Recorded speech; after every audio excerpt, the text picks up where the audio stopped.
ओम श्रीपाद वल्लभाय नमः। अवधूत चिंतन श्री गुरुदेव दत्त। श्री स्वामी समर्थ। स्वामी भक्तांनो, स्वामींचे संदेश प्राप्त करण्यासाठी नक्कीच तुम्ही चॅनलला सबस्क्राईब करा आणि बेल नोटिफिकेशन ऑन करा। धन्यवाद। ज्यावेळी हरतो मी संकटांना, तेव्हा सावरता तुम्ही मला समर्थ बनून। जेव्हा चालतो अंधारून, तेव्हा दाखवता वाट मला सूर्य बनून। जेव्हा वाहू लागतो दुःखांचा वारा, तेव्हा स्वामी तुम्हीच मला दाखवता निवारा। जेव्हा वाहतात अश्रूंचे पाट, तेव्हा तुम्हीच दाखवता मला जगण्याची वाट। जेव्हा पडतो खाली मी थकून हरून, तेव्हा हो तुम्हीच देता आणि घेता मला मांडीवर उचलून। आणि म्हणता नको घाबरू या छोट्या छोट्या दुःखांना, नको हरू यांना। लक्षात ठेव कितीही मोठे संकट पडो तुझ्या गाठी, नको घाबरू मीच राहीन तुझ्या पाठी। असे स्वामी आपल्याला बोध देत असतात आणि आपले संकट थोडे कमी होत असतात। म्हणून स्वामींवर जर तुमचा विश्वास असेल तर नक्कीच तुम्ही कमेंटमध्ये श्री स्वामी समर्थ लिहा आणि व्हिडिओला एक लाईक नक्कीच करा।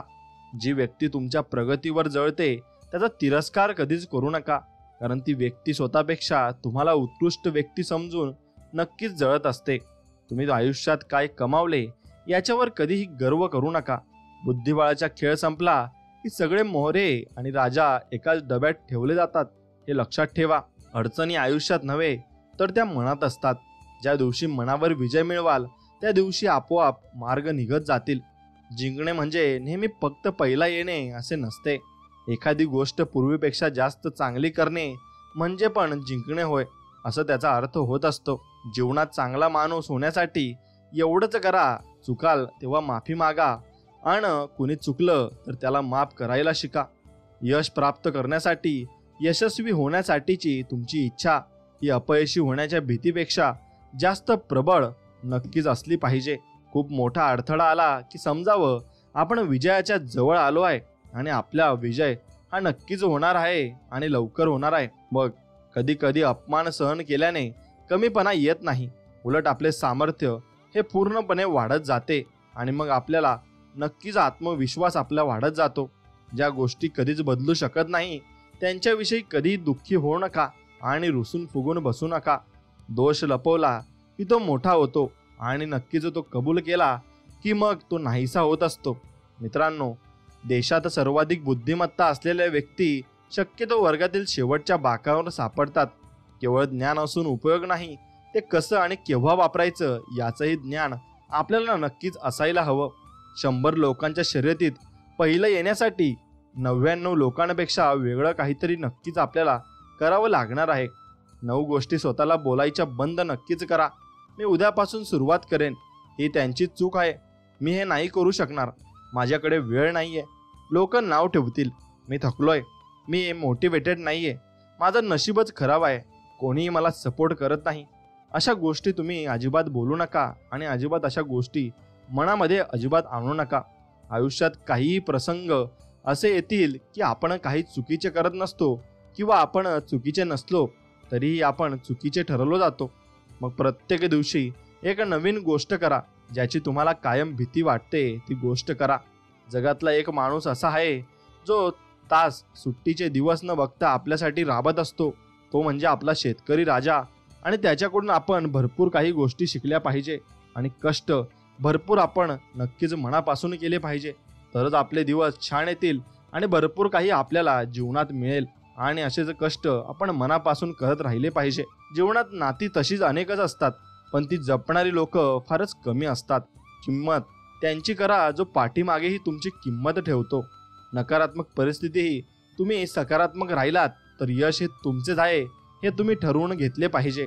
म्हणून नेहमी लक्षात ठेवा, आपल्या खाली खेचणारे लोक आपल्यापेक्षा खालच्या पायरीवरच असतात। जिंकायच्या उद्देशाने सुरुवात केली तर हारायचा प्रश्नच येत नाही।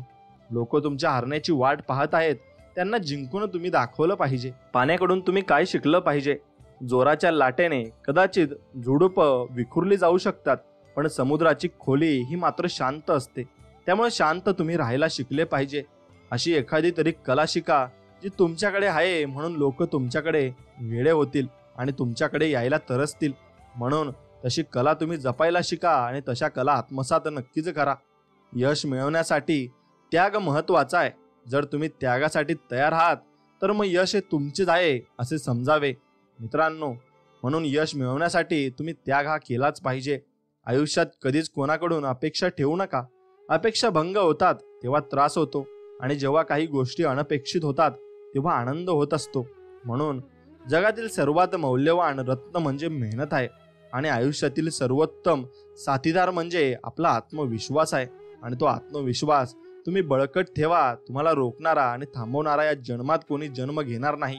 तुमचा भूतकाळ तुमच्या डोक्यात आहे, पण तुमचा भविष्यकाळ तुमच्या हातात आहे.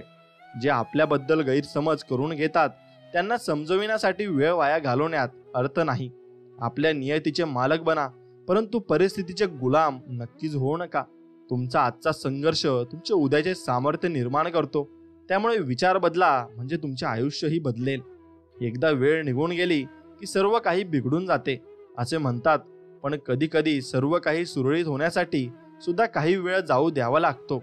ध्येयाचा पाठलाग करताना अर्ध्या वाटेने मागे जाण्याचा विचार कधी करू नका, कारण तुम्हाला परत जाण्यासाठी जेवढे अंतर आहे तेवढ्याच अंतरावर तुमचे उद्दिष्ट नक्कीच आहे हे समजले पाहिजे. जेव्हा कोणी पाय ओढणार असतं तेव्हा धावण्यातही मजा असते. शेवटी प्रवाहाच्या विरुद्ध जाऊन केलेल्या गोष्टीचा विषयच वेगळा असतो हे मात्र निश्चित असते. हे नेहमी लक्षात ठेवा. तुमच्या आजूबाजूला मत्सरी व लोक असणे हे धोकादायक आहे. ते तुमच्याकडे स्पर्धा म्हणून पाहतात, तर तुम्ही त्यांच्याकडे कुटुंब किंवा मित्र म्हणून पाहतात. त्यामुळे आपल्या आसपास योग्य सहकाऱ्यांशी निवड करा. जीवनात 10 वेळा पराभव होऊ द्या, परंतु एकदाच असे जिंका की लोक तुम्हाला कायम लक्षात ठेवतील आणि लक्षात अजिबात तुमच्या जाऊ देणार नाही. चूक नसताना सुद्धा निव्वळ वाद टाळण्याकरता मागितलेली माफी सुद्धा तुमच्या जीवनातील संयमाचं एक मोठं उदाहरण असतं. शेवट सुंदर कसा करायचा ते मावळत्या सूर्याकडून आपण शिकावं, आणि माणसाने ते नक्कीच शिकलं पाहिजे. एक गोष्ट लक्षात ठेवा, जो करू शकतो तो करून मोकळा होतो. जो करू शकत नाही तो अकला शिकवत फिरतो. फक्त स्वतःवर विश्वास ठेवा. तुम्ही मृत्यूशीही लढू शकता, आणि नक्कीच तुम्ही मृत्यूलाही हरवू शकता. म्हणून तुमच्याकडे हे 5 छंद नक्कीच असायला हवेत. एक छंद तुमचा माइंडसेट चांगला ठेवण्यासाठी, एक छंद तुम्हाला नेहमी क्रिएटिव्ह ठेवण्यासाठी, एक छंद तुमचं आरोग्य चांगलं ठेवण्यासाठी, एक छंद तुमचं ज्ञान अपडेटेड ठेवण्यासाठी, एक छंद तुम्हाला पैसे कमवून देण्यासाठी. असे 5 छंद ठेवा. तुम्हाला कोणाचीच गरज भासणार नाही. सोडून द्यायला शिका. हा असंच वागला तर तसंच वागला, हा असं बोलला, याने विश्वासघात केला, याने धोका केला. अरे मित्रा, किती त्रास सहन करून घेशील. कोण कसं वागला या विचारात स्वप्नात व स्वतःलाच त्रास करून घेण्यापेक्षा आपण पुढे कसं वागायचं याचा विचार कर. आपण कुठे चुकलो याचा अभ्यास कर. त्याच्या चुका तिथे सोडून दे, आणि पुढच्या प्रवासाला नक्कीच तू सुरुवात कर. म्हणून एक गोष्ट लक्षात घ्या, सगळेच कामं शक्तीने होत नाहीत. काही ठिकाणी सहनशक्ती ही वापरावी लागत असते. म्हणून तुम्ही कोणत्याही क्षणी तुमच्याकडे सहनशक्ती ही असायला हवी. त्रास असतानाही प्रामाणिक राहणं, संपत्ती असूनही साधं राहणं, आणि राग असूनही शांत राहणं, अधिकार असूनही नम्र राहणं, यालाच आयुष्याचं मॅनेजमेंट असं म्हणत असतात. स्वप्न सांगायची नसतात, ती फक्त खरी करून दाखवायची असतात. बोलून दाखवायचं नाही. बस लक्षात ठेवायचं कोण आपल्याशी कसं वागतंय. कारण बोलून वाईट होण्यापेक्षा शांत राहणे केव्हाही चांगलं असतं. कारण लोक खोटे बोलून माणसे जिंकतात, आणि आपण खरे बोलून सगळ्यांपासून दूर राहत असतो. कारणे देणं बंद करा. आळस येत असेल तर लवकर झोपा. शरीर चांगले नसेल तर व्यायाम करा. वेळ नसेल फालतू ठिकाणी वेळ नका घालू. नॉलेज नसेल पुस्तके वाचा. पैसा नसेल खर्च कमी करा. कमवायला शिका. मित्रांनो, एक दगड कुत्र्याला मारा, तो लगेच पळून जाईल. पण तोच दगड उचला आणि मधमाशीच्या पोळ्याला मारा. त्या सर्व मिळून तुमच्यावर हल्ला नक्कीच करतील व तुम्हाला पळून जाण्यास भाग पाडतील. दगड तोच व मारणारा पण तोच, पण फरक आहे तो फक्त एकटे असण्याचा व संघटित असण्याचा. खूप फरक आहे. व एकीने राहा. यश हे बरोबर आपल्या मागे नक्कीच येईल याचा विश्वास ठेवा. फरक पडतो जेव्हा आपल्याला आवडणारी व्यक्ती खूप लांब निघून जाते. जेव्हा आपली काही चूक नसताना लोक आपल्यालाच बोलतात, आणि जेव्हा आपल्याला जे हवं असतं ते आपल्याला नाही करता येत. जेव्हा खूप मेहनत घेऊन सुद्धा काहीच ठीक होत नाही. जेव्हा प्रत्येक गोष्टीसाठी तुम्हाला चुकीचं ठरवलं जातं. हो, फरक पडतो. तुम्ही कितीही नाही बोललात तरी तो पडत असतो. म्हणून एक गोष्ट लक्षात घ्या, नकारात्मक परिस्थितीही तुम्ही सकारात्मक राहिलात तर यश हे तुमचेच आहे. म्हणून कधी हार मानू नका. जे आवडतंय तेच करा. रिस्क घ्यायला शिका. कठोर मेहनत करा. अपयश पचवायची तयारी ठेवा. उत्तम प्रोडक्ट बनवा आणि महान लोकांच्या संपर्कात राहा. निगेटिव्ह लोकांच्या संपर्कात राहू नका आणि त्यांचं ऐकू नका. हुशार लोकांना जवळ करा. काहीतरी जगा वेगळं नक्कीच तुम्ही केलं पाहिजे. कुणाला माहीत सुद्धा पडू देऊ नका की तुम्ही आतून तुटला आहात. नाहीतर लोक तुटलेल्या घरांच्या विटा सुद्धा उचलून घेऊन जातात. माणसाला जेव्हा गरज पडते ना, तेव्हा तो कावळ्याला सुद्धा इज्जतीने बोलावतो. संयम हा खूप कडवट असतो फक्त, पण त्याचं फळ फार गोड असतं. माझं ते माझंच, पण भावाचं तेही माझं म्हणजे महाभारत आहे हे लक्षात घ्या.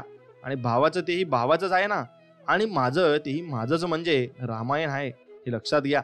चमत्कार घडतो त्याच्या बाबतीत ज्याचा स्वतःवर विश्वास असतो, जे स्वतःच्या स्वप्नांचा पाठलाग करत असतात, जे शेवटपर्यंत प्रयत्न सोडत नाहीत. तुमच्याही बाबतीत एक ना एक दिवस नक्कीच घडेल अशी गोष्ट. मित्रांनो, काही लोक स्वतःच्या स्वभावाची तुलना नारळासोबत करतात आणि म्हणतात, मी बाहेरून जरी कडक असलो तरी आतून मऊ आहे. परंतु काही नारळ आतून खौट सुद्धा असतात हे त्यांनी जाणून घेतलं पाहिजे.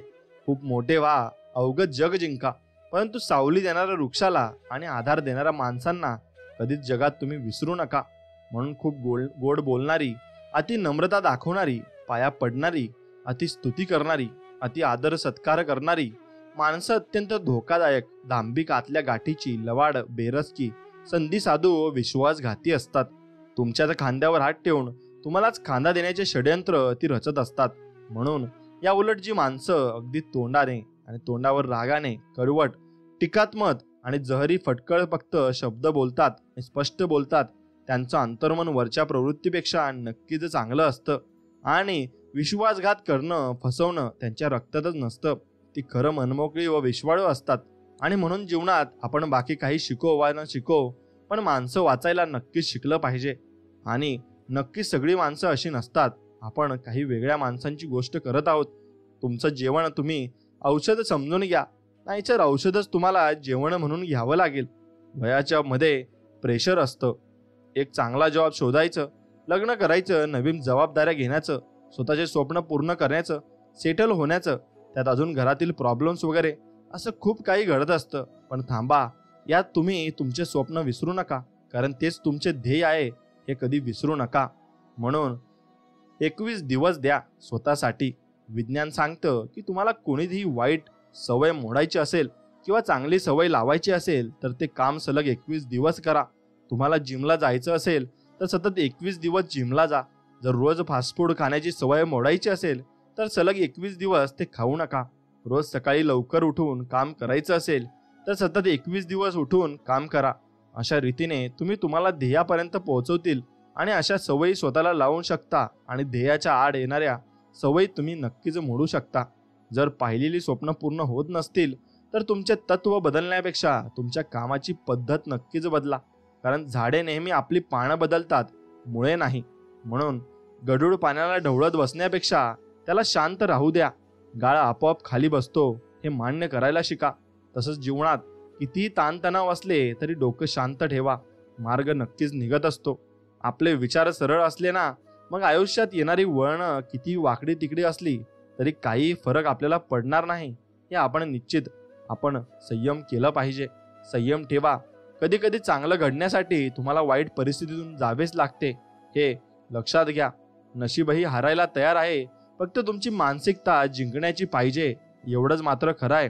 म्हणजे जेव्हा स्वतःचे महत्त्व सांगायची गरज वाटू लागते तेव्हा समजून जा तुमचे काहीच महत्त्व राहिलेले नाहीये. आणि तुम्ही समजवत बसू नका आणि समोरचा समजणारही नाही हे समजून घ्या. शांत आणि आनंदी राहण्याची 6 तंत्रे आहेत. शांत राहण्याचे तंत्र म्हणजे दररोज 5 मिनिटे ध्यान करा. सकाळची ताजी आणि स्वच्छ हवा घ्या. कुटुंब आणि मित्रांसोबत वेळ घालवा. आनंदी राहण्यासाठी तुमच्या आवडीवर काम करा. आरोग्याला पोषक अन्न खा. भूतकाळाचा विचार अजिबात तुम्ही करू नका. काही माणसांना सवय असते हातात असलेला हिरा सोडून कोळशाकडे जाण्याची. म्हणून लोकांच्या आयुष्यात काय चाललं आहे याचा विचार करणं बंद करा. लोक आपल्याबद्दल काय बोलत असतील याचा विचार करणं बंद करा. आपल्या आयुष्याची तुलना दुसऱ्यांसोबत करणं बंद करा. आपल्याला पुढे काय करायचे, आपले ध्येय काय आहेत, आपलं भविष्य कसं असायला पाहिजे याचा विचार करा आणि तेव्हाच तुमचा पुढचा प्रवास सोपा होऊन जाईल. आणि बाकीच्या गोष्टींमध्ये आपली वेळ आणि मेहनत वाया तुम्ही घालवू नका, हे लक्षात घ्या. जबाबदारीने नातं टिकवा, जबाबदारीने, ते जबरदस्तीने नका टिकू. अपयशी लोकांचे 10 वाक्य आहेत. मी सोमवारपासून सुरुवात करेन असं तुम्ही बोलू नका. ही माझी चूक नाही, मी नाही करू शकत, माझ्याकडे वेळ नाहीये, ती खूप नशिबान आहे, माझा मूड नाहीये, मी खूप थकलोय, मी मेहनत नाही घेऊ शकत, नेहमी माझ्यासोबत असं घडतं, मला खूप कंटाळा आलाय. असे शब्द तुम्ही अजिबात तुमच्या तोंडातून बाहेर काढू नये. आणि यामुळे तुमचे डिप्रेशन आणि तुम्ही नकारात्मक बोलत असता. मोठे ब्रँड वापरायचे ध्येय ठेवण्यापेक्षा मोठे ब्रँड बनायचे ध्येय नक्कीच तुम्ही ठेवले पाहिजे. मित्रांनो, चाणक्यांनी सांगितलेल्या या 4 गोष्टी बनवतील तुम्हाला भरपूर काही यशस्वी. आता मुत्सद्दी आचार्य चाणक्य हे महान विद्वान आहेत आणि मुत्सद्दी होते. आचार्य चाणक्य यांचे विचार अंगीकारून जीवनात यश नक्कीच मिळवता येतं. आचार्य चाणक्यांनी त्यांच्या चाणक्य नीतीमध्ये राजकारण, व्यवसाय आणि पैसा याविषयीचे ज्ञान अगदी अचूक दिलंय. यशस्वी होण्याचे मार्ग, आचार्य चाणक्यांनी यशस्वी होण्याचे मार्ग दाखवले आहेत. त्यात त्यांनी 4 सवयींचा उल्लेख त्यांनी केला आहे. योग्य विचार, नेहमी योग्य विचार, योग्य आचरण तुम्हाला दुःखातून बाहेर काढतील आणि तुम्हाला योग्य मार्ग दाखवतील असं चाणक्य म्हणतात. भक्ती, चाणक्य म्हणतात प्रत्येक व्यक्तीने आयुष्यात ईश्वराची भक्ती केली पाहिजे, त्यामुळे माणसाच्या आयुष्यातील यशाचा मार्ग नक्कीच खुला होत असतो.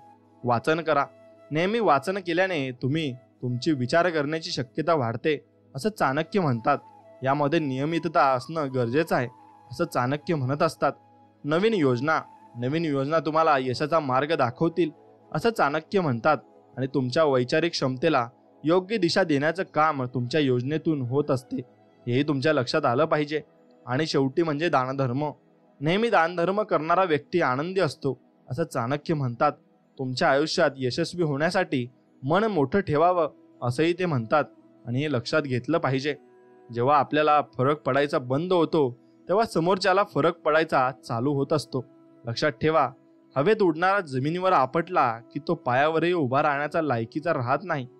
म्हणून एक गोष्ट लक्षात घ्या, कौतुक किती करायचं जेवढं करा, पण अपमान विचारपूर्वक करा. कारण अपमान हे कर्ज आहे आणि जे प्रत्येकजण संधी मिळाल्यावर व्याजासह फेडत असतो. वय सारखं असू शकतं, अनुभव नाही, हे लक्षात घ्या. अपेक्षा करणं चुकीचं नसतं, चुकीचं असतं ते चुकीच्या माणसांकडून अपेक्षा करणं. म्हणून भरपूर काही तुम्ही यश मिळवण्यासाठी तुम्ही नियम जपले पाहिजे. यशस्वी कसे व्हायचे ते शिका.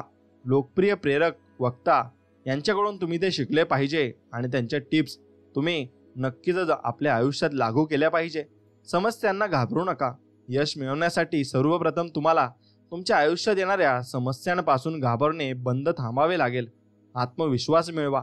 संदीप माहेश्वरीच्या मते समस्यांना तोंड देऊन तुम्ही अनुभव मिळवता आणि हळूहळू तुमचा आत्मविश्वास वाढला पाहिजे. आणि आव्हाने साहसी मानून त्यांना सामोरे जा. आणि जीवनातील साहसाचा घटक तुम्हाला अपयशामुळे आलेल्या व नैराश्याचा बळी होऊ देणार नाही. आणि प्रत्येक टप्प्याचा आनंद घ्या. काही कामात अपयश आले तर निराश होण्याची गरज नाही. यशापर्यंत पोहोचण्यासाठी तुम्हाला प्रत्येक टप्प्यातून हे जावे लागेल. वाढीच्या संधी शोधत राहा. लक्षात ठेवा की तुम्हाला तुमच्या कम्फर्ट झोनमध्ये राहण्याची गरज नाही. जोपर्यंत तुम्ही पुढे जाण्यासाठी संधी शोधत राहाल तोपर्यंत तुम्ही यशस्वी होण्यासाठी पात्र असाल, हे लक्षात घ्या. शिकत राहणे महत्त्वाचे आहे. म्हणून यांच्या मते यश मिळवण्यासाठी नेहमी शिकत राहणे खूप महत्त्वाचे आहे. आनंदाने प्रयत्न करा. कोणतेही ध्येय साध्य करण्यासाठी केलेल्या सर्व प्रयत्नांमागे आनंदाची भावना दडलेली असायला हवी, तरच तुम्हाला यश हे पूर्णपणे मिळेल. काही लोकांच्या नशिबात नात्यांचे सुख जरा कमीच असते.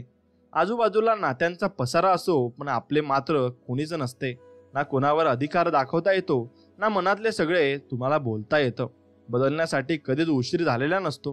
तुम्ही 30व्या वर्षी सुरुवात करू शकता, 35व्या वर्षी अपयशी होऊ शकता, 36व्या वर्षी पुन्हा सुरुवात करू शकता, जुन्या चुका दुरुस्त करू शकता. म्हणून जर प्रयत्न सोडले नाही तर मग तुम्ही काहीही करू शकता. म्हणून गोष्टी लक्षात तुम्ही घेतलं पाहिजे आणि तसं वाचलं सुद्धा पाहिजे. आता मग ही कथा एक मेंढपाळाच्या त्याच्या स्वप्नांच्या शोधात असल्याबद्दलची आहे.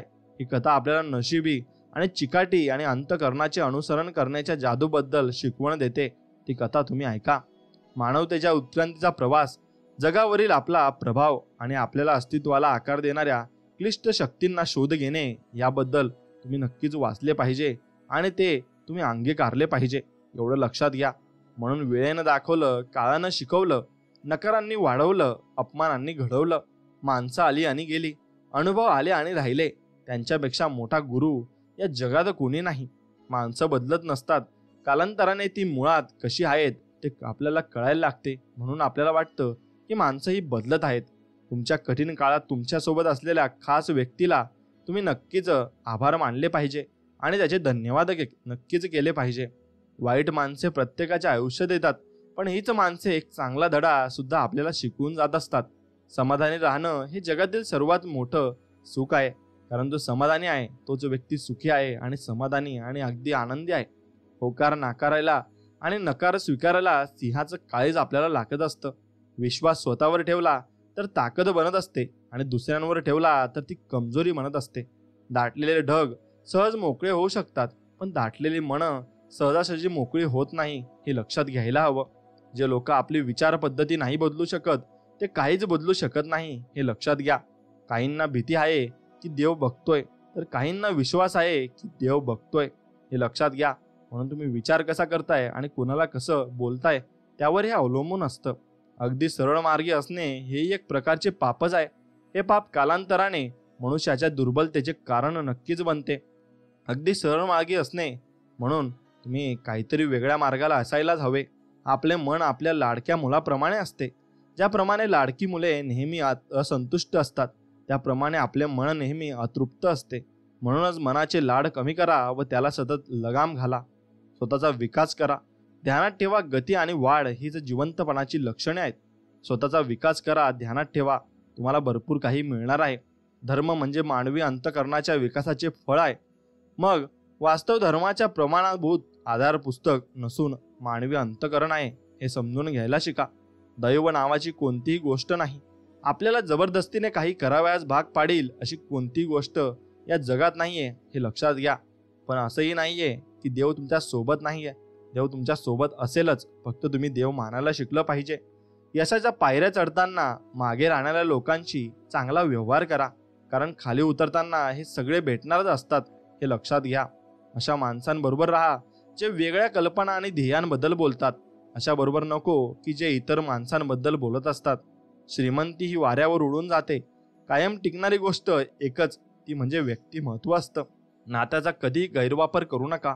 चांगली माणसं आयुष्यात पुन्हा पुन्हा येत नाही, हे लक्षात घ्या. स्वतःची वाट स्वतःच बनवा, कारण इथे लोक वाट दाखवायला नाही तर वाट लावायला बसले आहेत. आपल्याला कोणी फसवले याचे दुःख फार काळ राहत नाही, पण आपण कोणाला फसवलं नाही याचा आनंद मात्र लांब काळापर्यंत राहतो. काही गोष्टी आयुष्य बदलून टाकतात, मिळाल्या तरीही आणि नाही मिळाल्या तरीही. एक काम करताना एकच काम करा, आपले सर्वस्व त्यात अर्पण करा. इतर सगळं विसरून जा आणि फक्त त्या कामाकडे तुम्ही लक्ष द्या. खडतर परिस्थिती ही त्याग व कष्टाच्या भोगातून शहाणपण आणि जबाबदारी शिकवून जात असते. दाटलेले ढग सहज मोकळे होऊ शकतात, पण दाटलेले मन सहजासहजी मोकळे होत नसते. आयुष्यात काही नसेल तरी चालेल, पण तुमच्यासारख्या प्रेमळ माणसांची साथ मला नक्कीच हवी आणि ती साथ तुम्ही शेवटपर्यंत द्याल अशी मी आशा बाळगतो. कोणतेही स्वप्न नवसाने पूर्ण होत नाही, तर त्यासाठी मेहनतीचा प्रचंड मोठा डोंगर उचलावा लागतो, तरच ते पूर्ण होत असते. मला खात्री आहे की जोपर्यंत एखाद्याने अपयशाची कडू गोळी चाखली नाही तोपर्यंत त्याला यशाच्या महत्त्वाकांक्षा असू शकतच नाही. कितीही मोठा पाठिंबा असला तरी यशस्वी तोच होतो ज्याच्या रक्तातच जिंकण्याची हिंमत आणि लढण्याची धमक असते. म्हणून तुम्ही वाघासारखे बना, म्हणजे तुम्हाला वाट्याला कोणीही जाणार नाही. सावलीची किंमत जाणून घ्यायची असेल तर उन्हातच जावे लागेल. ओरडल्याने ओरडणे बंद होत नाही, शांत राहिल्याने मात्र ते नक्कीच होते. संकट टाळणं माणसाच्या हाती नसतं, पण संकटाचा सामना करणं त्याच्या हातात नक्कीच असतं. समुद्रात कितीही मोठे वादळ आले तरी समुद्र आपली शांतता कधी सोडत नाही. मोठी स्वप्न पाहणारेच मोठी स्वप्ने सत्यात उतरवत असतात. बदलण्याची संधी नेहमी असते, पण बदलण्यासाठी तुम्ही वेळ काढला का हे तुम्ही स्वतःला विचारले पाहिजे आणि तो वेळ काढूनच तुम्ही नक्कीच जगले पाहिजे. आणि वेळ काढून जगाल तर भरपूर गोष्टी तुम्हाला मिळत जातील आणि तुम्ही अगदी सरळ मार्गी होऊन जाल आणि भरपूर चांगल्या गोष्टी तुमच्या आयुष्यात येत जातील. जे हरवलं आहेत ते शोधल्यावर पण मिळतील, पण जे बदलले आहेत ते मात्र कधीच शोधून मिळणार नाहीत. हे लक्षात ठेवा. तुम्ही तुमचं भविष्य बदलू शकत नाही, सवयी मात्र नक्कीच बदलू शकता आणि त्या बदलल्या पाहिजेत. आपुलकी असेल तर जीवन सुंदर, फुले असतील तर बाग सुंदर, गालातल्या गालात एक छोटंसं हसू असेल तर चेहरा सुंदर, आणि नाती मनापासून जपली तर आठवणी सुंदर असतात. जे झालं त्याचा विचार करू नका, जे होणार आहे त्याचा विचार नक्कीच करा. कोणत्याही क्षेत्रात यशस्वी व्हायचे असेल तर अपयश पचविण्यास नक्कीच तुम्ही शिकले पाहिजे. कोणतेही उद्दिष्ट मेहनतीशिवाय साध्य अजिबात होत नसते. जगाशी प्रामाणिक राहण्यापेक्षा आधी स्वतःशी प्रामाणिक राहायला तुम्ही शिकलं पाहिजे. एकदा तुटलेलं पान झाडाला परत कधीच जोडता येत नाही, हेही लक्षात घ्यायला शिका. आणि समजवण्यापेक्षा समजून घेण्यामध्ये खरी परीक्षा असते. कारण समजवण्यासाठी अनुभवाचा कस लागतो, तर समजून घेण्यासाठी मनाचा मोठेपणा हा नक्कीच लागत असतो. आणि मित्रांनो, एवढं तुम्ही लक्षात घेतलं पाहिजे की आयुष्यात भरपूर गोष्टी तुम्हाला करायच्या आहे. म्हणून स्वतःचे निर्णय स्वतःच घेण्याची तुम्ही पुढे झाले पाहिजे आणि स्वतःचे निर्णय तुम्ही स्वतः घेतले पाहिजे. याहून तुमची स्मरणशक्ती वाढत असते आणि तुमच्यामधला आत्मविश्वासही भरपूर काही प्रमाणात वाढत असतो. म्हणून कोणतेही स्वप्न तुम्ही बघत असाल ना, ते स्वतःच तुम्ही पूर्ण केले पाहिजे. मन सर्व काही आहे. जे विचार करता ते तुम्ही बनत असता, एवढं लक्षात ठेवा. किती विपरीत परिस्थिती असू द्या, मनुष्य श्वास घ्यायला विसरत नाही. तो कुठून तरी हवेचा स्रोत शोधतोच, पण श्वास घेतल्याशिवाय राहत नाही. त्याचप्रमाणे यशाची ओढ लागलेला मनुष्य किती विपरीत परिस्थितीतून खचून यश ते ओढून काढतो आणि तो यश मिळवतो. हे लक्षात घ्या. वेळ वाया घालवू नका. व्यायामासाठी जिमवर जाताना मेकअप करण्याची गरज नाही. वारंवार फेसबुक पेजचे रिफ्रेश करणे गरज नाही. वारंवार तुम्ही फोनचा वापर करू नका. आणि आयुष्यात भरपूर काही तुम्हाला करण्याची संधी आहे, त्याकडे लक्ष द्या. आणि या गोष्टींपासून तुम्ही दूर लवकरच गेलं पाहिजे. अडचणींच्या वेळी सगळ्यात मोठा आधार म्हणजे स्वतःवरचा विश्वास असतो, जो मंद हात सरकीत करीत तुमच्या कानात प्रेमाने सांगत असतो, सगळं काही व्यवस्थित होऊन जाईल, फक्त तू चिंता नको करू, असं तो म्हणत असतो. तुम्ही कितीही हुशार असाल, पण जर तुम्हाला माणसांची कसं वागायचं हे माहिती नसेल तर तुमच्या हुशारीचा काही उपयोग होत नाही. जेव्हा तुम्ही एखाद्याचे जीवन खोट्याने उद्ध्वस्त करता, तेव्हा ते व्याजाने घेतलेल्या कर्जाप्रमाणे व्याजासह तुमच्याकडे परत येत असते. दुधावरची साय खाऊन मालकाच्या अंगावर धावून जाणाऱ्या मांजरीची स्थान घरात, परंतु अर्ध्या भाकरीवर घराची सुरक्षा करणारे श्वानही स्थान दारात असते. म्हणून प्रामाणिकपणाचे हेच तर फळ असते, हे तुम्ही लक्षात ठेवलं पाहिजे. तोंडावर तिरस्कार करणारी लोक परवडतात, पण आपलेपणाचा दिखावा करणारी लोक जास्त घातक असतात. जगणं खूप सुंदर आहे. सतत तुम्ही कोणावर रुसू नका. सगळ्यांशी प्रेमाने बोलले पाहिजे. घड्याळ बंद ठेवल्याने घड्याळ थांबत वेळ नाही. खोटं लपवल्याने खोटं लपतं, सत्य नाही. समुद्र ओलांडायचा असेल तर फक्त किनाऱ्यावर उभं राहून पाण्याकडे पाहत राहणं पुरेसं नसतं. तुम्हाला ती प्रक्रिया स्वतःहून करायला लागेल, हेही तुमच्या लक्षात आलं पाहिजे. लोकांना जास्त हुशार करायच्या भानगडीत पडू नका, कारण एका मर्यादेनंतर तुमचं ज्ञान वापरून तुम्हालाच वेड्यात काढतील, हे लक्षात घ्या. म्हणून केलेल्या प्रत्येक चुकीचं स्पष्टीकरण देता आलं म्हणजे आपण चुकलोच नाही असं होत नाही. लोक बदलत नसतात, आपण त्यांना उशिरा ओळखत असतो. आपण माणसं ओळखायला उशीर करतो आणि तोपर्यंत आपण आपल्या आयुष्याचं खूप नुकसान करून बसलेलो असतो.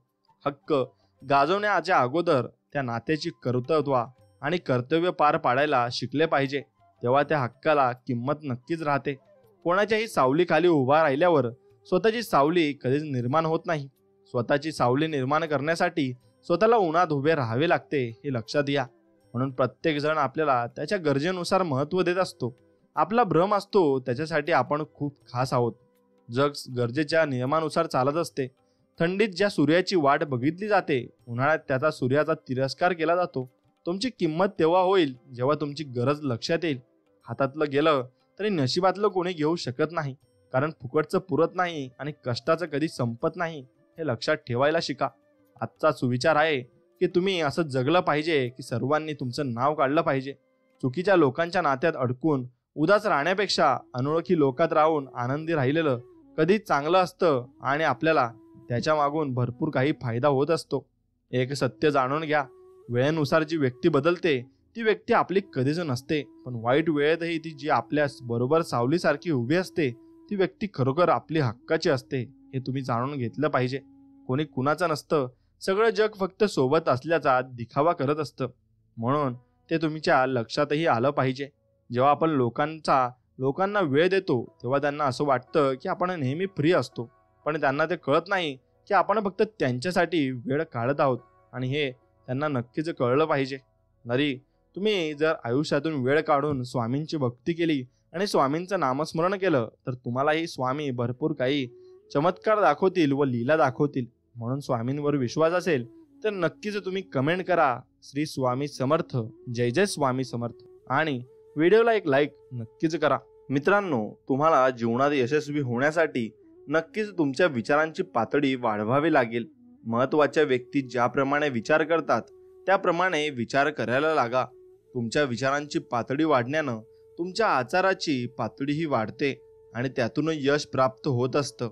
महत्त्वाच्या व्यक्ती ज्याप्रमाणे विचार करतात त्याप्रमाणे विचार करण्यास शिकून स्वतःच्या क्षमतेला पुरेपूर न्याय देण्याचा एक सोपा मार्ग आता पहा. आता मी पुढे सांगेल ते तुम्ही नीट ऐका. मी कसा विचार करतो या संबंधीची प्रश्नावली कशी असते.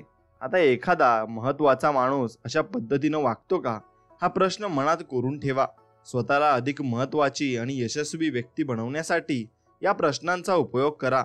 महत्त्वाचे दिसा, मग त्यानं आपल्या महत्त्वाचे हवत असं वाटायला, असा विचार करायला मदत मिळते. तुमची वेशभूषा तुमच्याशी बोलत असते आणि ती तुमच्यात जोश निर्माण करेल आणि मग तुमचा आत्मविश्वास वाढवेल. याची खात्री करून घ्या. तुमची वेशभूषा इतरांशी बोलत असते.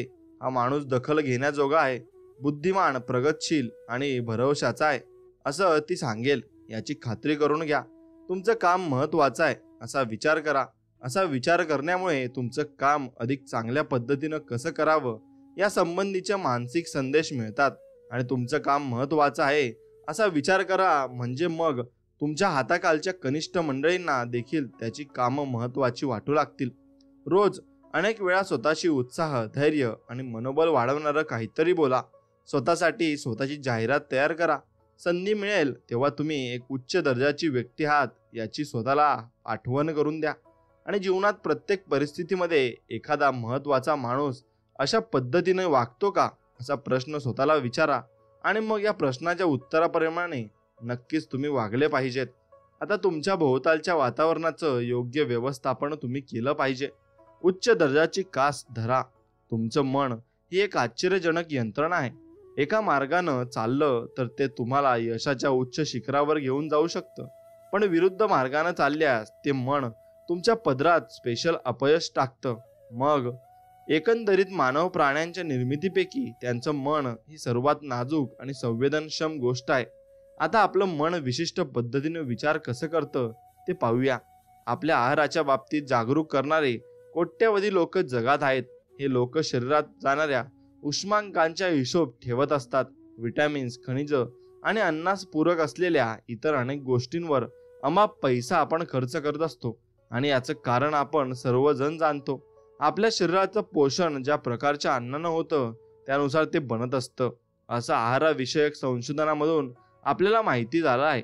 आणि आपली शारीरिक क्षमता, रोगांची प्रतिकारशक्ती, शरीराचा आकार आणि आपली आयुर्मर्यादा हा सर्वांचा आपण काय खातो याच्याशी अगदी जवळचा संबंध असतो. शरीराचं पोषण ज्या प्रकारच्या अन्नानं होतं त्यानुसार ते बनत असतं आणि ज्यात त्याच्या प्रकारे आपल्या मनाचंही असंच असतं.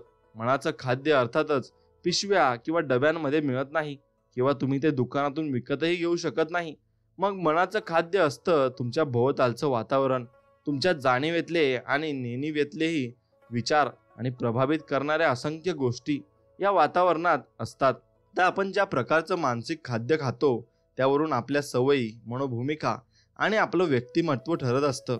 आणि विकास करण्याची एक ठराविक क्षमता आपल्या सर्वांनाच अनुवंशिकतेनं मिळत असते, पण त्या क्षमतेच्या तुलनेत प्रत्यक्ष किती विकास आपण साधला आहे हे आपल्याला कुठल्या प्रकारच्या मानसिक खाद्य मिळालं आहे यावर अवलंबून असतं. कुठल्या प्रकारचं अन्न मिळालं आहे हे आपल्या शरीरावरून ज्याप्रमाणे दिसत असतं, तत्वतच सुभोवतालच्या वातावरणातून कुठल्या प्रकारचं मानसिक अन्न मिळालं आहे हे आपण मनही दर्शवत असतं.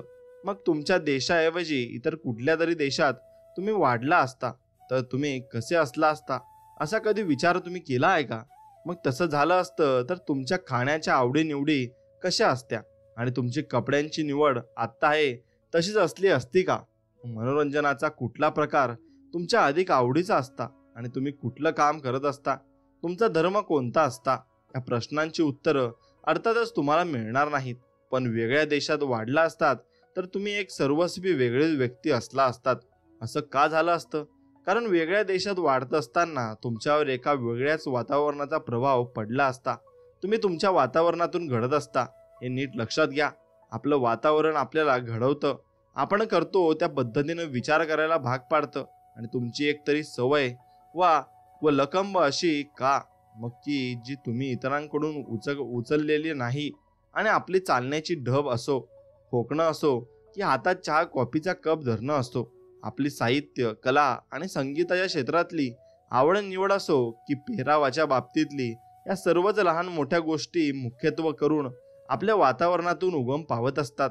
अधिक महत्त्वाची गोष्ट म्हणजे तुमच्या विचारांचा आकार, तुमची ध्येय, तुमच्या मनोभूमिका आणि तुमचं एकंदर व्यक्तिमत्व तुमच्या वातावरणातून घडत असतं. नकारात्मक लोकांचा दीर्घ सहवास आपल्याला नकारात्मक विचार करायला लावतो आणि कोत्या खुज्या माणसांशी जवळून संबंध आला तर आपल्याला तशाच सवयी लागतात. पण त्यांच्याबरोबर भव्य दिव्य कल्पना करणाऱ्या लोकांच्या सहवासामुळे आपल्या विचारांची उंचीही वाढते. महत्वाकांक्षी लोकांशी जवळून संबंध आपल्यातही महत्वाकांक्षा उत्पन्न करतो. तुम्ही आज जी व्यक्ती आहात, तुमचं व्यक्तिमत्व, तुमच्या आशा आकांक्षा आणि जीवनातलं तुमचं सद्यस्थान, तो तुमच्या मानसिक वातावरणाचा नक्कीच परिपाक आहे. यावर या विषयातील तत्वांचं आणि तज्ज्ञांचं एकमत आहे. त्याचप्रमाणे आजपासून एक 5, 10, 20 वर्षांनी तुम्ही काय असाल हे संपूर्णपणे तुमच्या भावी वातावरणात अवलंबून आहे. आणि या बाबतीतही या विशेषज्ञांचं एकमत आहे. काही महिने आणि वर्षानंतर आपण बदलतो हे आपल्याला माहिती आहे, पण हा बदल कसा असेल हे मात्र आपल्या भावी वातावरणावर, आपण आपल्या मनाला पुरवणाऱ्या मानसिक खाद्यावर अवलंबून असतं. आपल्या भावी वातावरणानं आपल्या समाधान आणि भरभराट द्यावी यासाठी आपण काय करू शकतो ते आता पाहूया. आता पहिली पायरी काय आहे? स्वतःला यशाचं नवं वळण लावा. उच्च यशाच्या मार्गातली एक मोठी धोरण म्हणजे उच्च सिद्धी मिळवणं. आणि आपला आवाक्या बाहेरचा आहे ही भावना आपल्या विचारांना सर्वसामान्यतेकडे वळवणाऱ्या अनेक दबावांमधून ही मानसिकता व मनोभूमिका निर्माण होत असते. आणि हे दबाव कोणते हे जाणून घेण्यासाठी आपण आपल्या बालपणाकडे जाऊया. लहान वयात आपण सर्वच मोठी स्वप्न बघत असतो. अज्ञातावर मात करण्याचं, नेतृत्व पद प्राप्त करण्याचं, उच्च आणि महत्त्वाचं स्थान मिळवण्याचं, प्रेरणादायी आणि उल्हसित करणाऱ्या गोष्टी करायचं, भरपूर पैसा आणि प्रसिद्धी मिळवण्याचं. थोडक्यात सांगायचं तर अग्रस्थानी सर्वात मोठं आणि सर्वोत्तम असण्याचं आपण फार लहानच असताना ठरवलेलं असतं. आणि आपल्या निरागस अज्ञानात आपल्याला हे सर्व साध्य करण्याचा मार्ग अगदी सरळ आणि स्पष्ट दिसला होता. पण प्रत्यक्षात काय घडलं? आपले उद्दांत ध्येय साध्य करण्यासाठी कार्य करण्यास सुरुवात करण्याचं वय गाठण्यापूर्वीच अगणित दबाव आपल्यावर पडण्यास सुरुवात झाली. आणि स्वप्न पाहणं म्हणजे मूर्खपणा आहे असं आपल्याला सगळ्यांकडून ऐकायला मिळतं. मग आपल्या कल्पना अव्यवहार्य आणि मूर्खपणाच्या, बावळटासारख्या किंवा भाबडेपणाच्या आहेत असं आपल्याला ऐकवण्यात आलं. आणि तुमच्याजवळ पुढे जायचं असेल तर हातात भरपूर पैसा हवा, किंवा शेवटी या नशिबाच्या गोष्टी आहेत, किंवा यासाठी मोठ्या लोकांच्या ओळखी लागतात, किंवा मग तू अजून खूप लहान आहेस, अथवा आता तुझं हे करण्याचं वय आहे का, असं आपल्याला सांगण्यात आलं. तू पुढे जाऊ शकणार नाहीस तेव्हा तसा प्रयत्न सुद्धा करू नकोस. अशा प्रकारच्या या प्रचार तंत्राच्या भडीमारीला लोक खालील 3 पैकी एका प्रकारे सामोरे जात असतात. आता पहिला गट असतो तो म्हणजे संपूर्ण शरणागती पत्करणारे लोक. यश मिळवण्यासाठी जे लागतं ते आपल्यामध्ये नाहीच याची बहुतांश लोकांना अगदी मनापासून खात्री असते. खरं यश, खऱ्या सिद्धी या नशिबान आणि कुठल्या ना कुठल्या बाबतीत भाग्यवान असलेल्या लोकांनाच मिळत असतात. याबद्दलही त्यांच्या मनात कुठलाही संदेह असत नाही. असे लोक लगेच ओळखू येतात, कारण आपली सद्यस्थिती कशी उत्तम आहे आणि आपण खरोखरच किती समाधानी आहोत हे ते इतरांना पटवून सांगत असतात. फक्त 32 वर्षाचा आणि खूप हुशार तरुण एके दिवशी माझ्याशी बोलत होता असे लेखक म्हणतात. त्यानं स्वतःला एका सुरक्षित पण सामान्य पदावर बंदिस्त करून घेतलेलं होतं आणि त्याच्या नोकरीत तो किती समाधानी आहे यावर तो कित्येक तास माझ्याशी बोलत होता. त्याचा युक्तिवाद अगदी छान होता, यात संशय नाही, पण तो स्वतःलाच फसवत होता आणि त्याला स्वतःलाही माहिती होतं. खरं म्हणजे त्याला एका आव्हानात्मक परिस्थितीमध्ये काम करून वरच्या पदावर जायचं होतं, प्रगती करायची होती. पण त्या अगणित दबावा शक्तींनी मोठ्या गोष्टींच्या दृष्टीनं तो कुचगामी असल्याचं त्याच्या डोक्यात पक्क बसवलं होतं. या पहिल्या गटातील लोक योग्य संधीच्या शोधात सतत नोकऱ्या बदलणाऱ्या, असमाधानी आणि लोकांपैकीच असतात. फक्त यांची परिस्थिती अगदी बिकट स्वरूपाची असते. खड्ड्यात असूनही त्यांचं समर्थन करणं म्हणजे खरं तर कबरीत जाण्यासारखं आहे. आणि आपल्याला कधीतरी संधी मिळेलच या बेडरकळ आशेवर उगीच दिशाहीन भटकंती करण्या इतकंच वाईट हेही ठरू शकतं. मग दुसरा गट कसा असतो की संपूर्ण नाही तरी अंशतः शरणागती पत्करणाऱ्या लोकांचा गट. आता पहिल्या गटातल्या लोकांपेक्षा संख्येनं कमी आणि यशाबद्दल बऱ्यापैकी आशा बाळगून प्रौढ वयात पदार्पण करणारे लोक या गटात असतात. हे लोक यशाच्या दृष्टीनं तयारी करतात, योजना बनवतात आणि काम करतात. पण साधारण 10-1 वर्षामध्ये त्यांच्यात यशाबद्दलचा प्रतिरोध तयार होऊ लागतो आणि वरच्या पदांवर जाण्यासाठीची स्पर्धा त्यांना कठीण जाऊ लागते. या टप्प्यावर पोहोचल्यावर मग हे लोक उच्च यश मिळवण्यासाठी एवढा त्रास घेण्यात काही अर्थ नाही असं ठरवून टाकतात. आम्ही सर्वसामान्य लोकांपेक्षा जास्त पैसे कमवतो आहोत आणि त्या लोकांपेक्षा चांगलं जीवन जगतो आहोत, मग उगाचच कशाला तडफड करायची, असा यांचा युक्तिवाद असतो. या गटातील लोकांमध्ये खरं तर काही भयंकर निर्माण झालेले असतात आणि मग अपयशाची भीती आणि सामाजिक अस्वीकृतीचं भय आणि असुरक्षिततेची भीती आणि आपल्याजवळ असलेलं आपण मिळवलेलं सर्व काही गमावण्याची भीती. हे लोक समाधानी नसतात कारण त्यांच्या अंतर्मनात आपण शरणागती ही पत्करलेली असते हे लक्षात घ्या. असल्याची जाणीव भरपूर काही गोष्टीने असते. मग झडझडून पुढे जाण्याची भीती वाटत असल्यामुळे आयुष्यात कुरडत मार्गक्रमण करत राहणं स्वीकारलेल्या अनेक गुणी आणि बुद्धिमान लोक या गटात मोडतात. मग तिसरा गट कसा असतो? शरणागती स्वीकारणं मान्य न करणारे लोक. एकूण मानव जातीपैकी जेमतेम 2-3% लोक या गटात मोडतात आणि मोडत असतात. आणि हे लोक निराशेला वाव देत नाहीत. मग ते यश हेच यांचं जीवन असतं. हा गट अत्यंत आनंदी आणि समाधानी असतो कारण सर्वात जास्त यशसिद्धी हे लोक प्राप्त करत असतात. आणि हे आपल्याला क्षेत्रांमध्ये उच्च पातळीवरचे विक्रेते, उच्चाधिकारी आणि नेते बनत असतात. आयुष्य या लोकांना प्रेरणादायक, लाभदायक आणि जगण्यासारखं वाटत असतं, एवढं मात्र आहे. आणि मग येणाऱ्या प्रत्येक दिवसाची आणि इतर लोकांना भेटण्याच्या प्रत्येक संधीची ते वाट पाहत असतात. या अनुभवांचा पूर्णपणे आनंद घेण्याची त्यांची वृत्ती असते. आपल्या सर्वांनाच या तिसऱ्या गटात असावंसं वाटत असतं आणि हे अगदी प्रामाणिकपणे कबूल करूया. अधिकाधिक यश मिळवणाऱ्या, गोष्टी घडून आणणाऱ्या आणि हवं ते मिळवणाऱ्या लोकांच्या गटात जायला आपल्या सर्वांनाच आवडेल. पण या गटात जाण्यासाठी आणि तिथं टिकून राहण्यासाठी आपल्याला आपल्या वातावरणातील दबाव शक्तींचा प्रतिकार करणं आवश्यक आहे. आणि या कामात पहिल्या आणि दुसऱ्या गटातील लोक अविचारानं तुम्हाला मागे ओढण्याचा प्रयत्न करतील. कसे ते खालील उदाहरणावरून तुम्हाला कळेल. तर समजा तुमच्या काही सर्वसामान्य मित्रांना अगदी गंभीरपणे तुम्ही सांगितलं, एक दिवस मी या कंपनीचा उपाध्यक्ष होणार आहे. तर काय होईल? तुमच्या मित्रांना कदाचित हा विनोद वाटेल, पण समजा त्यांनी तुमच्या बोलण्यावर विश्वास ठेवला तरी ते त्यासाठी तुला अजून खूप काही शिकावं लागेल असं तरी म्हणतीलच. पण तुमच्या पाठीमागे तुमच्यात ती कुवत आहे की नाही याबद्दल शंकाही ते उपस्थित करतील. आता समजा हेच वाक्य तितक्याच गंभीरपणे तुम्ही तुमच्या कंपनीच्या अध्यक्षांसमोर उच्चारलात तर काय होईल? त्याची प्रतिक्रिया कशी असेल? एक गोष्ट मात्र नक्की, ते तुम्हाला हसणार निश्चित नाहीत. ते तुमच्याकडे बारकाईने बघत मनात म्हणतील, हा माणूस खरंच मनापासून हे म्हणतोय का? पण पुन्हा सांगतो, हे हसणार नाहीत. मोठी माणसं मोठ्या कल्पनांना हसत नसतात. आता समजा मी एक मोठा बंगला घेणार आहे आणि असं तुम्ही सर्वसामान्य माणसांसमोर बोललात तर ते लोक तुम्हाला हसतील कारण त्यांना ते अशक्य वाटतं. पण स्वतःला एका मोठ्या बंगल्यात राहणाऱ्या माणसाला तुमची ही योजना सांगितली तर त्याला अजिबात आश्चर्य वाटणार नाही. ते अशक्य नाही हे त्याला माहिती असतं कारण त्यानं स्वतः ते केलेलं असतं. जे लोक एखादी गोष्ट अशक्य आहे असं तुम्हाला सांगत असतात ते स्वतः सहसा अपयशी असतात आणि यशसिद्धीच्या बाबतीत सामान्य ठरलेले असतात. हे लक्षात ठेवा. अशा लोकांची मतं घातक ठरू शकतात. तुम्ही एखादी गोष्ट करू शकणार नाही असं तुम्हाला पटवून देऊ पाहणाऱ्या लोकांपासून स्वतःचा बचाव करायला शिका. नकारात्मक सल्ला तुम्ही तरी ती गोष्ट करू शकता हे सिद्ध करण्यासाठीच आव्हान म्हणून स्वीकारा. नकारात्मक विचार करण्याची सवय असलेल्या लोकांना तुमच्या यशस्वी विचार करण्याच्या योजनेला सुरुंग लावू देऊ नका. या बाबतीत शक्य तेवढी काळजी घ्या. असे लोक सर्वत्र असतात आणि इतर लोकांच्या सकारात्मक प्रगतीमध्ये खीळ घालण्यात त्यांना जणू आसुरी आनंद मिळत असतो. आता बरोबर माझी चांगली मैत्री झाली होती आणि कॉलेजमध्ये ती झाली होती. मग तो चांगला मित्र होता यात शंका नाही आणि अडचणीला पैशांची व इतर लहान लहान सहान मार्गांनी मदत करण्याचा त्याचा स्वभाव होता.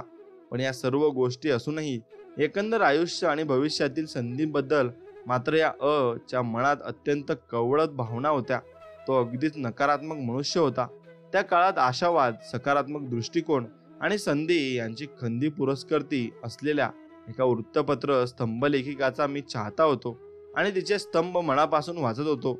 मी तिचे लेख वाचताना दिसलो किंवा बोलताना तिच्या लेखनाचा विषय निघाला की ओरडायचा आणि म्हणायचा, देव वर्तमानपत्राचं पहिलं पान वाच, पहिलं पान, जीवन त्यातून कळतं. निव्वळ पैशांसाठी दुबळ्या लोकांना आवडेल असं गोड गोड बोलणारी काहीतरी लिहून ती स्तंभ लेखिका आपली तुंबडी भरते. आयुष्यात पुढे काय काय करायचंय याबद्दल आम्ही चर्चा करत असलो की मग पैसा कमवण्याचं त्यांचं सूत्र आम्हाला सांगायचा आणि त्यांच्या शब्दात सांगायचं तर मग देव आजच्या युगात भरपूर पैसे मिळवण्याचे फक्त 3च मार्ग आहेत. 1. एका श्रीमंत मुलीशी लग्न करणं. 2. कायदेशीर आणि पद्धतशीर मार्गाने चोरी करणं. किंवा 3. खूप वशिला असणाऱ्या मोठ्या माणसांच्या ओळखी काढणं. बस. कुठल्याशा राजकीय नेत्यानं सरकारी पैशांचा कसा पद्धतशीरपणे अपहार केला आणि तरी तो पकडला कसा गेला नाही हे तो लगेच सांगायचा. आणि मग सामान्य फळ विक्यांचं एका करोडपती मुलीशी लग्न झाल्याची दुर्मिळातली दुर्मिळ गोष्ट यांच्या नजरेला चटकन पडत असते आणि त्यांच्या ओळखीच्या एकाची एका मोठ्या आसामाशी ओळख होती आणि कुठल्याशा व्यवहारात मध्यस्थी करून त्यांना खूप पैसे मिळवले आणि तो श्रीमंत झाला. अशी आपल्या या सूत्रांचे समर्थन करणारी उदाहरणं कडे कायम तयारच असायची. आता माझ्याकडे वयानं बराच मोठा होता आणि अभियांत्रिकीच्या परीक्षेत त्याला चांगले गुण मिळत असत. मी त्याला मोठ्या भावासारखं मानत द्यायचो आणि यशासाठी काय लागतं याबद्दल स्वतःच्या मूळ श्रद्धेला तिलांजली देऊन त्याच्या नकारात्मक तत्वज्ञानाचा स्वीकार करण्याच्या धोकादायक वळणावर मी उभा होतो.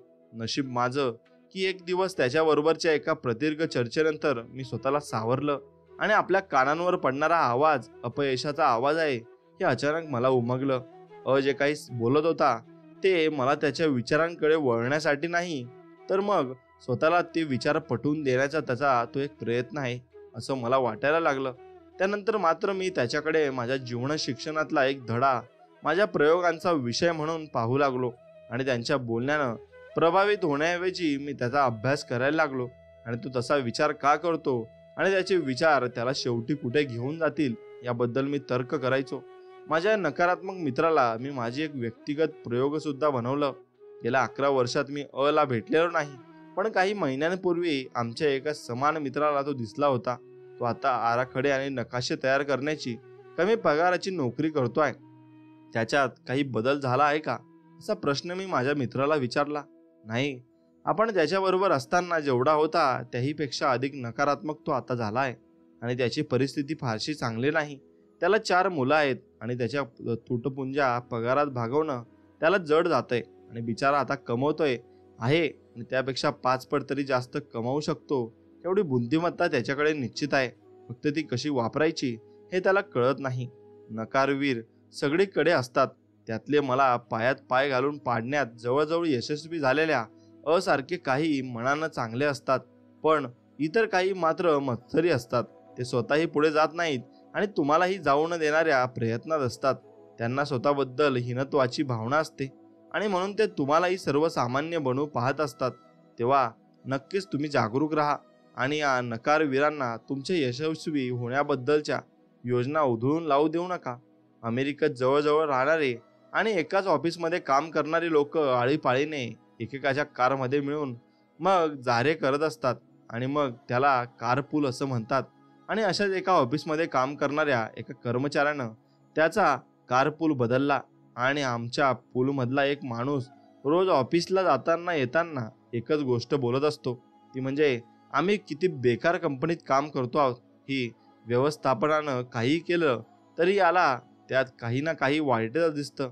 आणि आम्ही विकत असलेली उत्पादनं चांगली नाहीत, आमच्या कंपनीच्या प्रत्येक जण धोरणात काहीतरी दोष आहे, इत्यादी इत्यादी. त्याच्या दृष्टीनं कंपनीच्या यच्च यावत सगळ्याच गोष्टींमध्ये काही एक खोट आहेच. आणि रोज सकाळी ऑफिसला पोहोचल्यानंतर मला ताण जाणवत आहे आणि रोज संध्याकाळी आज दिवसभरात काय वाईट घडलं याबद्दल त्याचं 45 मिनिटाचं भाषण ऐकत मी घरी पोहोचायचो. आणि ते हतोत्साही आणि निराश होऊनच. आणि शेवटी दुसऱ्या कारपूलमध्ये जाण्याची अक्कल मला आली आणि त्यामुळे एकदमच फरक पडला. कारण आता प्रत्येक प्रश्नाच्या दोन्ही बाजूंकडे बघण्याची क्षमता असणाऱ्या लोकांच्या गटात मी आलो होतो. आणि आपलं वातावरण बदलून टाकणाऱ्या या तरुणाला खरोखर हुशारच म्हटलं पाहिजे, नाही?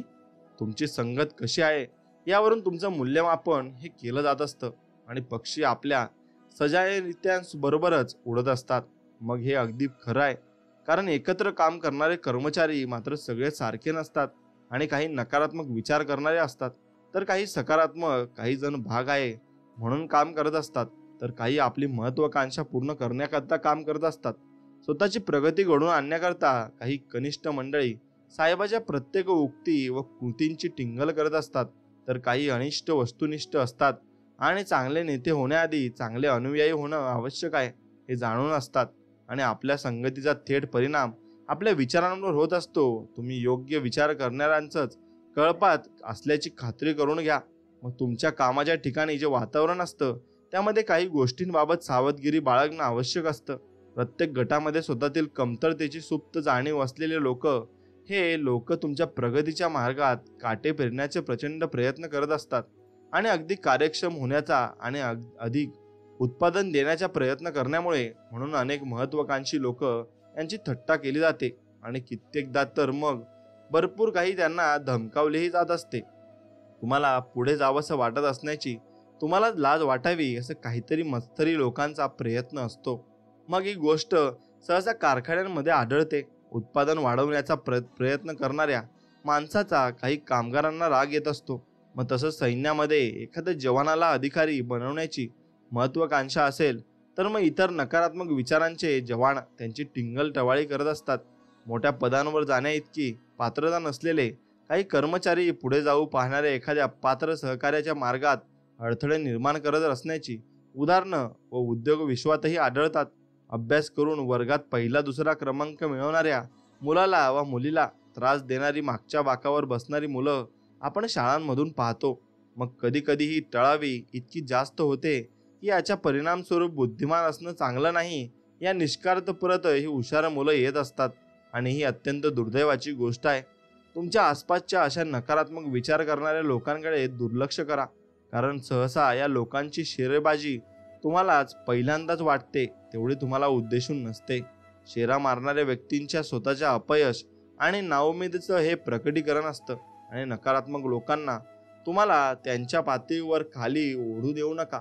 आणि बदकाच्या पाठीवरून पाणी ओंघळून जातं तसं व लोकांना आणि त्यांच्या विचारांना तुमच्या मनावरून ओंघळून जाऊ द्या. प्रगतशील विचारांच्या लोकांची संगत तुम्ही नक्कीच धरली पाहिजे आणि त्या लोकांबरोबर वर चढलं पाहिजे.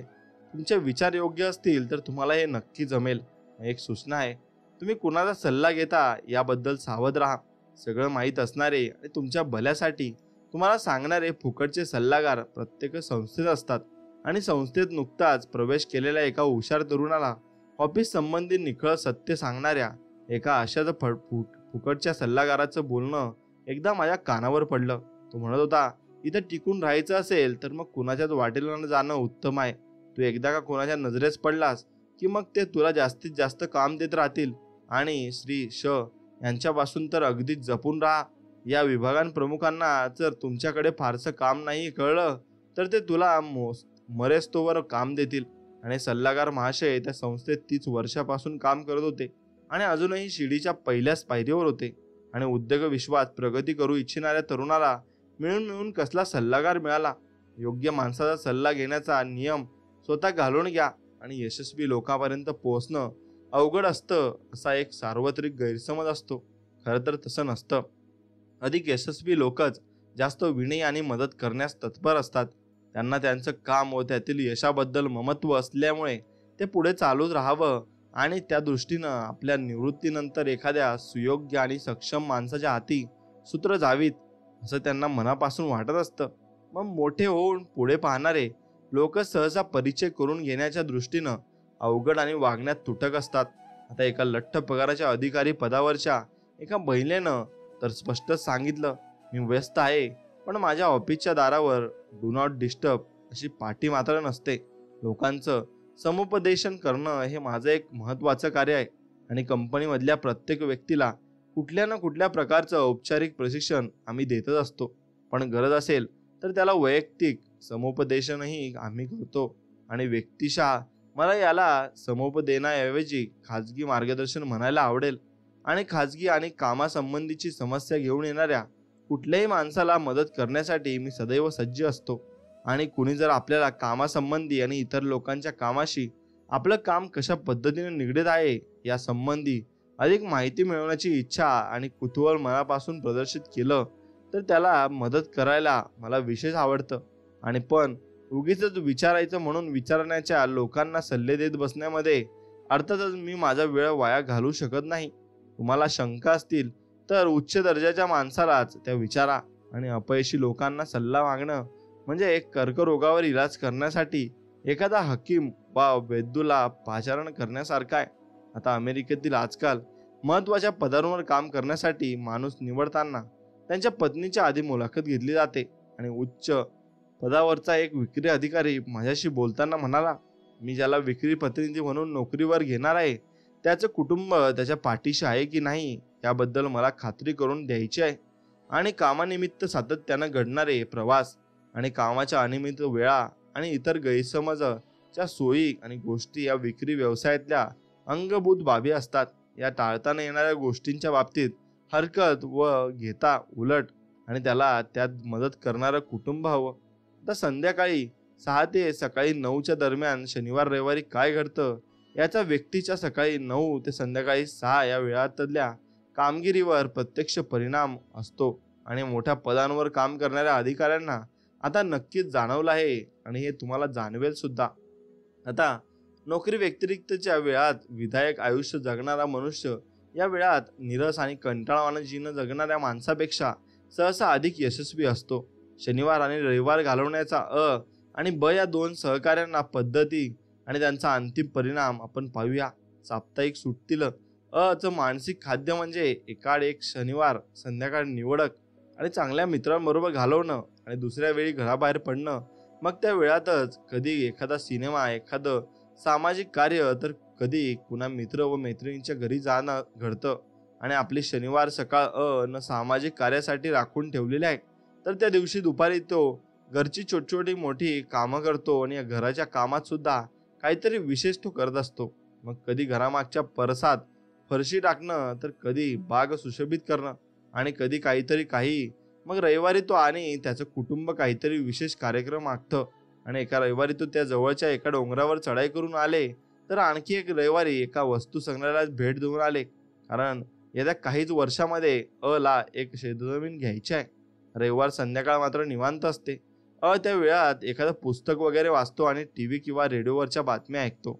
मग थोडक्यात सांगायचं तर ची साप्ताहिक सुट्टी पूर्वनियोजित पद्धतीनं घातलेली आहे आणि मनाला ताजंतवानं करणाऱ्या अनेक क्रियांचा त्यामध्ये समावेश असलाय. मग एक गोष्ट लक्षात घ्या, तुम्ही जर नक्कीच चा मानसिक आहार च्या तुलनेत कमी संतुलित आहे आणि त्याच्या साप्ताहिक सुट्ट्यांचं नियोजन नसतं. शुक्रवारी रात्री तो सहसा खूप थकलेला असतो आणि कर्तव्य म्हणून आज काय करायचं असं त्यांच्या पत्नीला विचारतो. पण ते तेवढ्यातच थांबतं आणि आणि त्याची पत्नी क्वचितच कुणाला आपल्या घरी बोलवतात आणि क्वचित कुणाकडे जातातही. शनिवारी सकाळी आरामात उठतो आणि उरलेला दिवस मग थातूर मातूर काहीतरी करण्यात जातो. रात्री तो कुटुंबाला घेऊन सिनेमाला वगैरे जातो, नाहीतर ती सर्व टीव्हीच्या पुढ्यात बसून राहतात. आणि रविवारची सकाळ जास्तीत जास्त वेळ अंथरुणातच जाते. आणि दुपारी त्यांचं नियमित जाणं येणं असलेल्या एकमेव कुटुंबांकडे हे कुटुंब तरी जातं आणि त्यातली हे तरी यांच्याकडे येतात. ची संपूर्ण साप्ताहिक सुट्टी कंटाळवाणी असते. फारसं बाहेर न पडता घरातून बसून आपण आळसात जास्त वेळ राहिल्यामुळे अख्खं कुटुंबच रविवारची संध्याकाळ होईपर्यंतच चिडचिड झालेलं असतं, वैतागून गेलेलं असतं. आणि प्रत्यक्ष भांडण नाही झालीत तर मग मानसिक पातळीवरची युद्ध चालू होत असतात.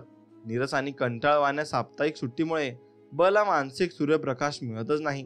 या दोन प्रकारच्या कौटुंबिक वातावरणाचा आणि अ आणि ब यांच्यावर काय परिणाम होतो आणि 1-2 आठवड्यानंतर तुम्हाला विचार केला तर फारसा फरक दिसणार नाही, पण महिन्यानं महिने आणि वर्षानुवर्षे हे चालू राहणार आहे, तर त्यांचा प्रचंड परिणाम झालेला नक्कीच आपल्याला दिसेल आणि नक्कीच तो परिणाम आपण स्वीकार करून घेऊ. ही गोष्ट तितकीच खरी आहे. म्हणून स्वामींवरचा विश्वास तुमचा असाच टिकून राहू द्या आणि स्वामींवर जेवढा जास्त विश्वास ठेवाल तेवढे जास्त तुम्ही भरपूर पुढे जात जाल. आणि स्वामींवर जो व्यक्ती मनापासून आणि निर्मळ मनाने स्वामींची भक्ती करतो ना, व्यक्ती भरपूर पुढे गेलेला असतो आणि भरपूर गोष्टी त्याने मिळवलेल्या असतात, हे लक्षात घ्या. म्हणून मित्रांनो, स्वामींची सेवा करा, मेवा तुम्हाला नक्कीच भेटणार आहे, हे मात्र तितकेच खरे आहे. म्हणून स्वामींचं नाव घ्या आणि पुढे जीवनात चालत राहा. मित्रांनो, व्हिडिओ आवडला असेल तर व्हिडिओला एक लाईक करा, चॅनलला सबस्क्राईब नक्कीच करा आणि नक्कीच तुम्ही बेल नोटिफिकेशन ऑन करा. धन्यवाद मित्रांनो. जय श्रीराम. श्री स्वामी समर्थ.